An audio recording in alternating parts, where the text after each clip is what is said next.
de la paz y la seguridad en el Ecuador. Queremos saludar en estudios al doctor Henry Cucalón, ministro de Gobierno, exasambleísta, con amplia experiencia en la política. Siempre su voz, lo digo personalmente, ha sido autorizada. Y hoy lo invitamos para conocer la transición de gobierno. Se acaba este régimen por una decisión constitucional, la disolución de la Asamblea, también se va el presidente. Ahora se ha nombrado a quien debe terminar el mandato de 4 años en mayo del 2025 y hay grandes desafíos. En ese sentido, ¿cómo avanza el proceso de transición desde la visión de la administración saliente? Doctor Henry Cucalón, muy buen día. Muy buenos días, don Miguel. Buenos días con toda la audiencia de Radio Democracia. Estamos ya en el proceso de finalización de la transición. El día jueves habrá un nuevo mandatario. Como punto culminante de un proceso que comenzó con la decisión de anticipar las elecciones y disolver la Asamblea Nacional. Creo que se lo ha llevado de una forma legal, democrática. Hubo unas elecciones salvajemente libres en cuanto al respeto a la decisión del soberano. Hubo un mandatario, en este caso el presidente Noboa, que ganó legítimamente un triunfo inobjetable. Se votó por una Asamblea Nacional. Esa Asamblea ya se ha constituido, está en funciones el día viernes, ha elegido sus autoridades, lo cual es positivo. Y bueno, significa que los problemas de la democracia siempre se resuelven con más democracia. Que la decisión de anticipar las elecciones y disolver el Congreso fue la medida oportuna para darle una solución democrática y constitucional a una crisis política. Ya los historiadores y los analistas verán las responsabilidades de por qué se generó esa crisis política que tuvo un origen de vendetta y de violencia inclusive en las calles, que a costo del anticipo del mandato se logró superar.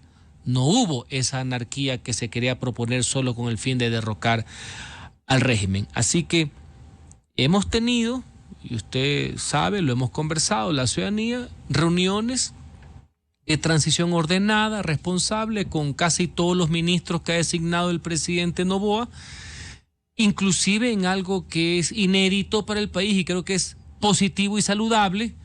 No solamente los dos presidentes se reunieron para la foto protocolar, han existido reuniones de trabajo entre los dos y los equipos, y la semana pasada, por ejemplo, hubo una reunión en el Consejo de Seguridad Pública del Estado que duró más de 3 horas y media, donde el presidente Noboa fue informado con detalles de la situación de la seguridad por parte de los sistemas de inteligencia, la fuerza pública, Fuerzas Armadas. Es información por ley, tiene una reserva, pero lo importante es que él tenga los elementos para la mejor toma de las decisiones, cosa que nunca sucedió con el anterior, valga la aclaración. Y eso es bueno, porque habla bien también de la institucionalidad del Estado, pese a todos los problemas, errores que pueden haber existido. Entonces, eso es lo que le puedo decir en líneas generales de lo que ha pasado de este proceso de transición, que termina el día jueves en la transmisión del mando presidencial, que es el, digo yo, el cenit, ya el punto final del tema. Doctor Henry Cucalón, ha conversado ampliamente sobre las tareas, el manejo de la política, y ahora con un anuncio de que volverá a fusionarse lo que fue separado, el Ministerio de Gobierno, Ministerio de la Política y Ministerio del Interior. ¿Ha conversado con quién le sucedería, la doctora Mónica Palencia? La semana pasada hubo una reunión entre la doctora Palencia, quien le habla, el ministro del Interior, el secretario de la Administración Pública, una reunión de trabajo bastante fructífera para hablar de los detalles de cada ministerio. A mí me correspondió pues el del gabinete de gobierno, el ministro del Interior, todo el detalle, el manejo de la policía. Ella está al tanto para que el presidente Noboa, insisto, tome las decisiones que considere pertinentes. Para eso lo ha elegido el pueblo ecuatoriano. Hoy me vuelvo a reunir con ella ya para especificar las labores del Ministerio de Gobierno, que no son solamente las relaciones parlamentarias, como algunos analistas por ahí sin fundamento han manifestado. El Ministerio de Gobierno tiene varias atribuciones, es un organigrama bastante complejo. Se lo expliqué a la doctora Palencia, hasta cierto punto se sorprendió. Hay relaciones orgánicas interinstitucionales con las demás funciones de Estado, y digo orgánicas, no de WhatsApp, no de corredor, no a escondidas, no, eso le gusta a algunos. Asimismo, hay relaciones intragubernamentales, es decir, dentro de los mismos ministerios, porque es un gran ministerio coordinador en la práctica. También hay relaciones con la sociedad civil. Recuerda que se maneja hasta el tema de cultos y una serie de cuestiones de carácter transversal. Le expliqué, por ejemplo, un detalle que yo lo viví como parlamentario, era como ministro, más allá que en 6 meses no hubo asamblea. El ministerio, que es el ejecutivo, tiene equipos orgánicos de analistas que hacen los seguimientos de cada proyecto de ley y dan asistencia. Uno, cuando hace un trabajo responsable, cuando uno sí asiste a la asamblea, como fue mi caso, que en mis 2 periodos tuve el más alto índice de cumplimiento de asistencia a la asamblea, no como otros vagonetas sueltos que andan por ahí. Uno ve que en las comisiones hay delegados de los ministerios contrapartes, que es una ley económica, va gente del Ministerio de Economía, gente del Ministerio de Comercio Exterior y también un ministerio coordinador para dar soporte. Pero todo eso es orgánico, formal, con analistas. Por poner un ejemplo. Entonces, hoy día seguiremos con esa labor informativa, porque a lo que nos interesa a todos, a los que queremos y pensamos en función de país, en función del interés general, jamás de intereses particulares, es que esto marche bien. El país, don Miguel, tiene muchísimos problemas. El tema de la seguridad y enfrentar al narcotráfico, que no lo he escuchado en estos días en el Parlamento, narcotráfico y crimen organizado, es una tarea que nos conlleva a todos. El tema de la seguridad ciudadana. No puede ser, y eso ojalá, saludo si es que hay este ambiente de gobernabilidad que se ha anunciado. No ha de ser que mientras el próximo presidente tiene que enfrentar a las mafias organizadas y a los carteles narcotráficos, estén pegándole en las canillas para ver qué le arranchan. Necesitamos, por lo menos en ese tema, no digo que en todo hay un acuerdo, necesitamos un Ecuador unido, fuerte, alrededor de un ejecutivo, alrededor de un presidente, porque no ha de ser que los carteles vean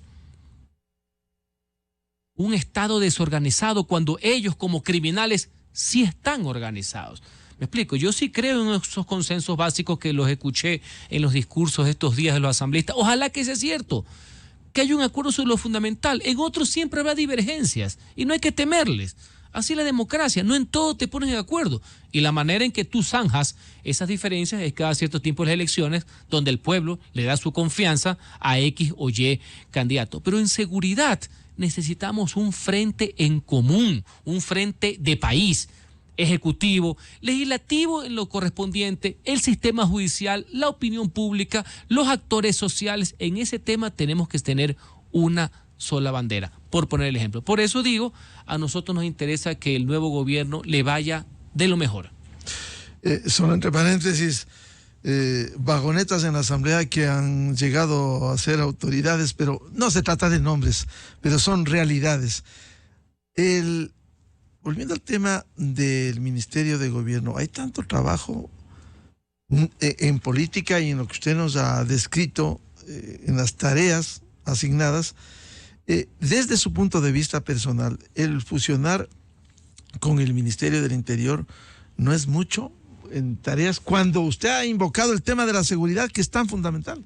Mire, yo no voy a calificar o a sentenciar la idea que a lo mejor se cristaliza, no, y que le corresponde al primer mandatario. Voy a dar elementos. Históricamente, la policía, no operativamente hablando, porque siempre había un comandante general, sino en su parte administrativa orgánica siempre dependió del Ministerio de Gobierno, hasta el año 2009. Por eso era Ministerio de Gobierno, Policía, Municipalidades y Cultos. Ese es el nombre que tuvo durante todo el siglo XX, para quienes les gusta la historia. Ya municipalidades no hay porque los municipios son autónomos. Yo sí viví, hasta hace pocos años, cuando trabajé a mucho orgullo en el municipio de Guayaquil, uno tenía que pedirle permiso al ministro de Gobierno para aprobar ciertas ordenanzas. Le digo ya en el siglo XXI. Así como uno tenía que pedirle permiso a los ministros de Finanzas para poder aprobar ordenanzas tributarias. Parecería que esto fue pues en el siglo XIX. No, esto fue hasta principios del siglo XXI. Por eso creo en la descentralización, creo en la autonomía también responsable. Entonces, con esos antecedentes, era lógico que haya una autoridad política por encima del mando operativo policial. ¿Dónde está un poco el cambio de los últimos años?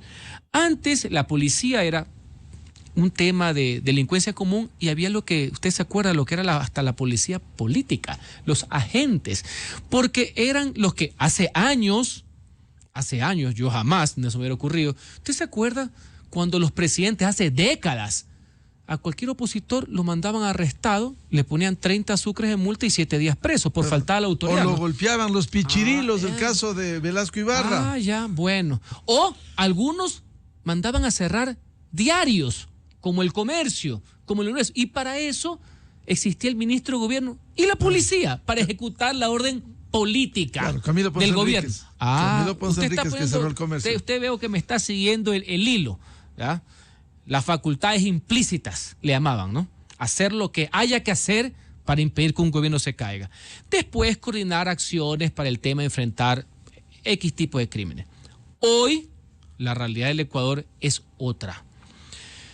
No solamente por la cantidad de efectivos policiales, sino que ahora el Ecuador se enfrenta al crimen organizado y al narcotráfico como las mayores amenazas, no solamente para la vida de los ecuatorianos, sino para la integridad territorial y existencia mismo del Ecuador como república.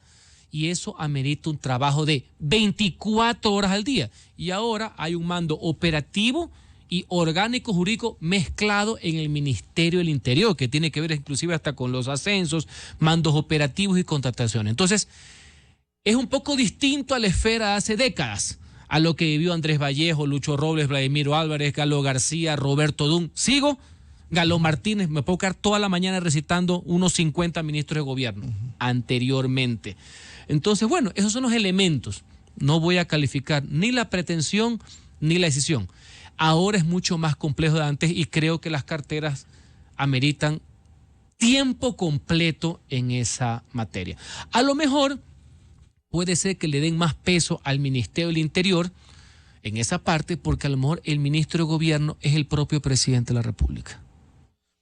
Doctor Cucalón, por cierto, estos dos grandes temas, para señalarlo, seguridad y política, entre otros, son grandes asuntos de la cosa pública, que mezclarlos pudiera debilitarse uno de los dos dentro de esta composición. También le puedo decir que son los hombres y mujeres quienes hacen los cargos. Finalmente, hay unas cuestiones establecidas, hay unas facultades, hay unas competencias, unas atribuciones, pero finalmente son las personas, su relación con el mandatario, sus antecedentes, su visión de país, siempre a favor del interés general, jamás de intereses particulares, quienes hacen al puesto. Usted le puede dar a X persona todas las facultades del mundo y va a ser un adorno. Y otros que no tienen atribuciones ejercen el mando. Eso se verá en la práctica. Lo importante, más allá de las estrategias administrativas, lo que le importa al país es que existe estabilidad política, porque tenemos que estar juntos, más allá de las diferencias normales, para enfrentar esta plaga que es el crimen organizado y el narcotráfico. La fórmula que escoja el presidente, él tiene el derecho a hacerlo, para eso lo ha elegido el pueblo ecuatoriano. Estabilidad política que es fundamental en un Estado democrático, pero siendo realistas, con actores en la Asamblea de la que no nos podemos sustraer, con actores que precisamente han desestabilizado en la historia reciente del Ecuador. Mire, aquí yo quisiera hacer una reflexión en dos vías. Yo saludo, cual más, que el día viernes haya existido una elección clara, contundente, que le da mucha legitimidad de autoridades principales. Eso es correcto. Eso me parece que está bien. Si usted se acordará, hace muchos años, cuando inclusive los presidentes de la República no pedían sus informes a la nación porque no se ponían de acuerdo quién era presidente del Congreso, y venían las patadas voladoras y los asesores que andaban con UCI y con metralleta al lado de los congresistas. Eso está mal. Entonces está bien que elijan, que se pongan de acuerdo en algo. Los acuerdos siempre serán dables. Ahora bien, la segunda parte, no es con quién se vota, sino para qué se vota. Regla fundamental en el quehacer parlamentario, del cual yo estuve 8 años. Y yo pasé por la Asamblea y la Asamblea pasó por mí. Así que conozco bastante bien este tema. Ahora en las comisiones comenzaremos a ver si la gobernabilidad fue para una persona, en este caso el presidente, o la gobernabilidad fue a favor del país. Porque evidentemente hay una representación popular ahí. Nos guste o no nos guste, el pueblo se pronunció. En algunos casos religió a personas que han sido parte de un Congreso disuelto que quedará como el peor de la historia.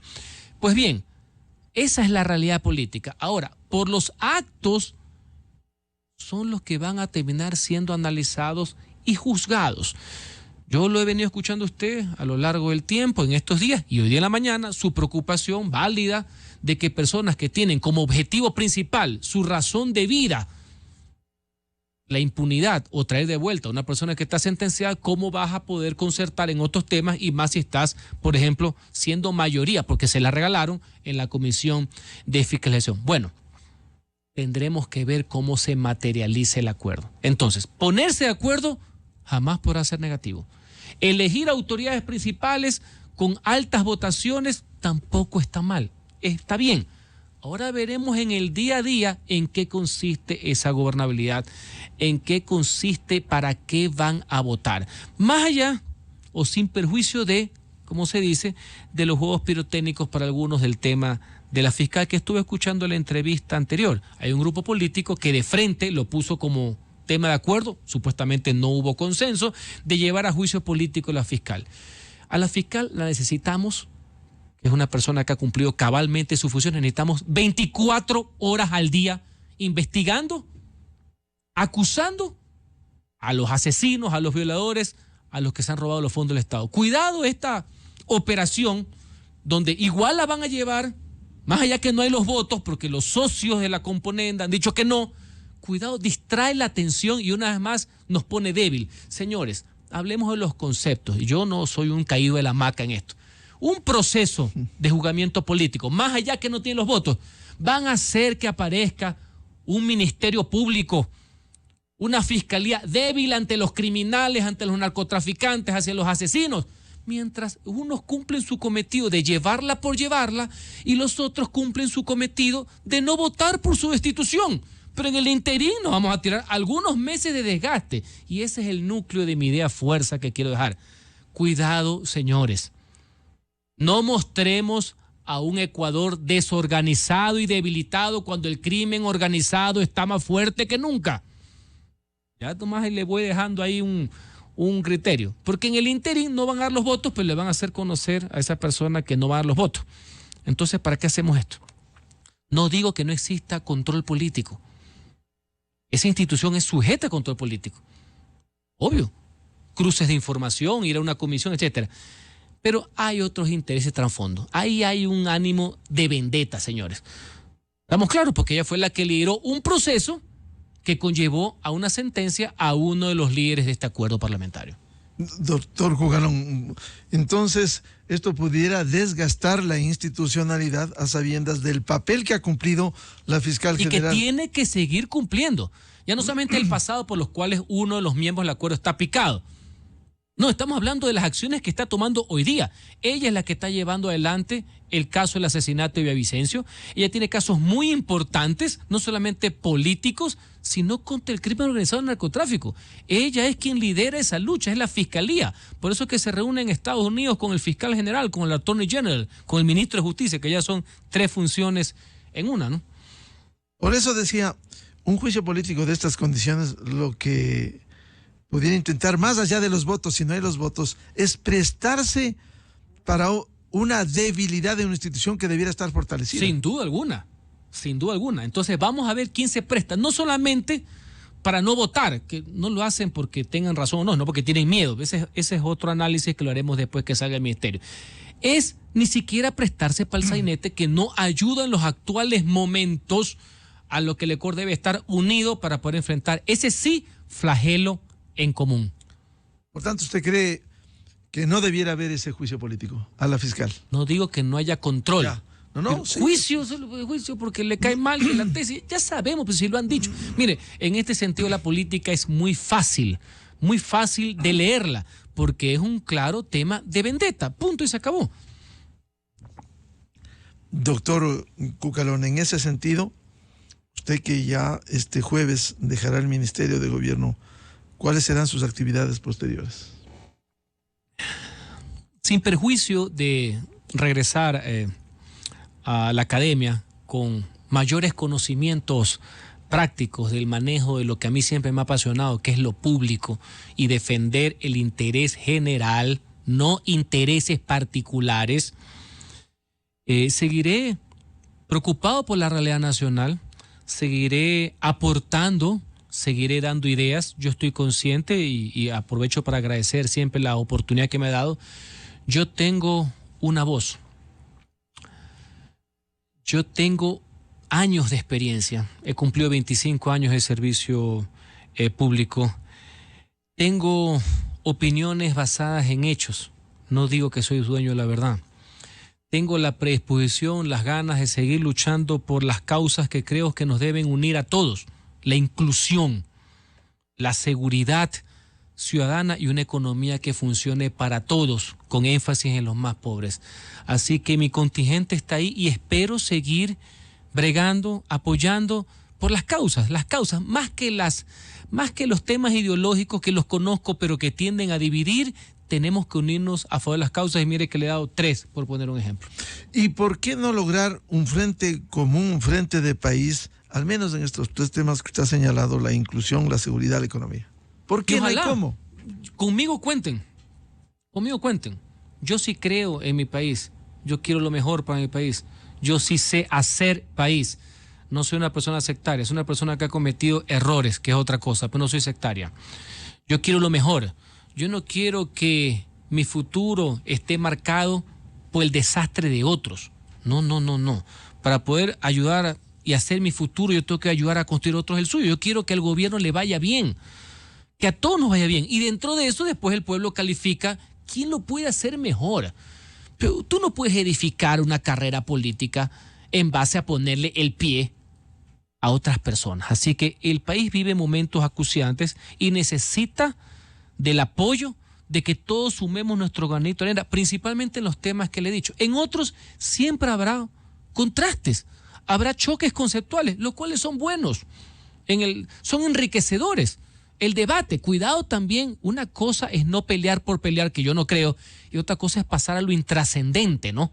A pasar flotando, tal cual corcho, que todo te da igual. No, hay cosas que no da igual. La lucha contra la pobreza no es igual para unos que para otros. Para otros la corrupción es relativa. Y los conozco, son cositas, que así son, dice, así es la vida, no se puede hacer nada. No es que no se puede hacer nada. ¿Me explico? Entonces hay cosas en que sí vamos a tener que contrastar y confrontar, pero creo que son muchísimos más los temas que nos pueden unir. Doctor Henry Cucalón, usted como ex asambleísta, ¿qué debiera hacer esta asamblea que va a tener año y medio? ¿Qué debiera priorizar? Por cierto, con el derecho constitucional que tiene de legislar y fiscalizar, ¿qué debiera priorizar? Sin perjuicio que tiene el derecho y tiene que hacerlo con responsabilidad. Está bien que lo sea. La asamblea debe ser un contrapeso del poder. Por supuesto. Quien diga lo contrario está equivocado. Si no conspiran contra el presidente, si le apoyan y le mejoran sus proyectos, porque aquí no, esto no es un buzón, pues, que uno le envía y sale lo que le han enviado. No, si le aportan el tema económico con las ideas que tiene el presidente Noboa, por las cuales asumo el pueblo ecuatoriano votó, pues no, porque no es que solamente votó porque no querían que gane la otra candidatura, que ya de por sí es una corriente bastante. Uno tiene que votar en positivo. Votó, me imagino, por la corriente de pensamiento, por la conjunción de ideas y la experiencia que tiene el presidente Noboa. Entonces, la Asamblea tiene que apoyarlo y tiene que hacer un frente común en el tema de la seguridad. Esto mientras trata los temas que están atrasados, tanto en fiscalización como en legislación. Recordemos que durante 6 meses no hemos tenido asamblea. Entonces no ha habido un foco también de atención, ¿no? Ahora, nuevamente hay una asamblea que está al ojo de todo el público, por así decir, el pueblo ecuatoriano, donde esperemos, y lo creo de buena fe, que sean muchísimos más los aciertos que los errores. No estamos para pasiones estériles, no estamos para los enloquecidos por el dinero que estén por ahí sueltos siempre medrando, y peor, para estar justificando cierto accionar. Y le pongo un ejemplo. Ya sabemos en lo que se pueden poner de acuerdo, y está bien, los saludo y los respeto. ¿Sabe dónde van a saltar las diferencias? Bueno, ¿cuál va a ser la posición con el Consejo de la Judicatura? Consejo Terán, con el borrachín. Ahí es donde tú te das cuenta dónde van a estar los intereses. Y ojalá que los intereses estén del lado de la ciudadanía y no de los que les gusta mangonear la justicia. Doctor Henry Cucalón, usted ha tocado un tema muy importante. A propósito, si uno evalúa la gestión que le ha correspondido a usted y desde su visión, ¿se hizo bien disolviendo la Asamblea Nacional? Porque escuchamos discursos este viernes donde ya decían, este es el desgobierno que cerró la Asamblea. Bueno, fue una medida constitucional, lo dije hace unos minutos, no debiera haber pasado, pero ellos no hacen el mea culpa de por qué llegamos a esa situación. Per se, no debería ser. No debe existir ni siquiera el artículo en la Constitución, lo hemos conversado, yo tengo años tramitando este tema, pero ellos no han hecho, los reelegidos inclusive, no han hecho ningún mea culpa de por qué llegamos a esto, qué originó esta crisis política, los varios intentos de institución, evidentemente los afanes de derrocamiento que comenzaron desde el primer día, maquillados y disfrazados, entre otras cosas, de fiscalización. Entonces, creo yo, sí lo sostengo, que el anticipo de elecciones, siempre pongamos lo primero, lo positivo, que fue que el mismo pueblo dé la solución y que escoja un mandatario, en este caso el presidente Noboa. Eso siempre será algo que hay que reconocer. Entonces, el anticipo de las elecciones, esa es la premisa número uno, que conlleva una disolución, fue la mejor solución dentro de nuestro marco constitucional y al amparo de la democracia para poder enfrentar la crisis política. No es que, insisto, no es que es 100 y el otro 0, no. El maniqueísmo que profesan algunos y el simplismo, que es el Dios que profesan otros, no cabe aquí. Hay que ver las cosas en contexto. Para solucionar esa crisis, ¿qué mejor que el mismo pueblo haya escogido con su voto, no con el WhatsApp, no con la conspiración, un nuevo presidente? Eso siempre será positivo. Queremos agradecer al señor ministro de Gobierno saliente, Henry Cucalón. Solo una pregunta final. ¿Cree que se hizo todo lo que se aspiró a realizarlo o quedan algunas frustraciones en esta tarea? Muchas cosas, muchísimas cosas faltaron, no alcanzó el tiempo, hubo muchísimos errores y por eso es que yo acepto la crítica ciudadana, la he aceptado desde hace tantos años, que uno puede decir es que faltaron, prometiste tantas cosas y llegaste a esto. Por supuesto, faltó. Lo que yo no puedo, digamos, aceptar es que se diga esa muletilla que le hizo mucho daño al gobierno y que no se alcanzó a recuperar por completo, de que no han hecho nada. Y le voy a poner un ejemplo. Acabo de escuchar de pasada, porque si no me hubiera enfermado todo el día, que un ex vicepresidente convicto, sentenciado, que se encuentra con libertad condicional, es decir, debería portarse bien, dice que este gobierno no ha hecho una sola vereda. En el mismo minuto que el gobierno nacional, con una interconexión en todas partes del país, entregaba más de 6.000 viviendas populares. Entonces, una cosa es criticar, y eso está bien, eso ayuda a los gobernantes a mejorar. No todo está bien, pero esa narrativa falsa del ni una sola obra y ahora convertido con su socio en ni una sola vereda, señores, uno no puede mentir de esa manera. Eso es una falacia. Y lo dicen el día en que se entregan 6.000 casas fundamentalmente gratuitas dirigidas a madres solteras, jefas de hogar. Bien, muchas gracias, doctor Henry Cucalón. Seguiremos. Seguiremos. No estará en la arena política. Siempre. Muchas gracias. Vamos a una pausa publicitaria. Muchas gracias al ministro de Gobierno saliente, doctor Henry Cucalón, como siempre.